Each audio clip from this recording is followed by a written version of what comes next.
Мен Асқар Қарасай Асқарұлы киелі Құлан топырағында дүниеге келдім. Дүние есігін ашқан нәрестеге ауыл ақсақалдары атаңның баласы болмай адамның баласы бол деген ниетпен үлкен аталарым, қазақтың қаһарман батыры, тарихта өзіндік орны бар әйгілі қолбасшы Қарасай батырдың есімін берді. 2011 жылы нөмір 2 шағын орталықты орта мектебінің табалдырығын аттадым. Бастауыш сыныптарда Ақбота Кеңгіру сынды халықаралық интеллектуалды марафондарға қатысып жүлделі орындардың иегері атандым.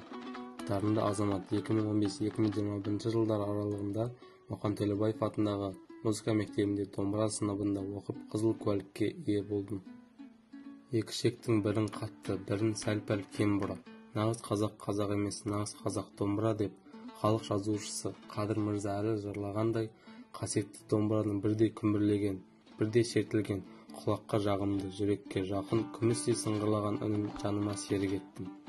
Республикалық жас музыканттар дебютанттарының өнерлі ұрпақ бірлігі, менің елім мәңгілік ел, рухани-патриоттық музыкалық аспап орындаушыларының облыстық жастар дефиле ойындарында атадан қалған мұрамыз жас музыканттарының 52-ші фестиваль байқаулар мен түрлі сайыстарында киелі домбыра мен талантымды көрсеттім.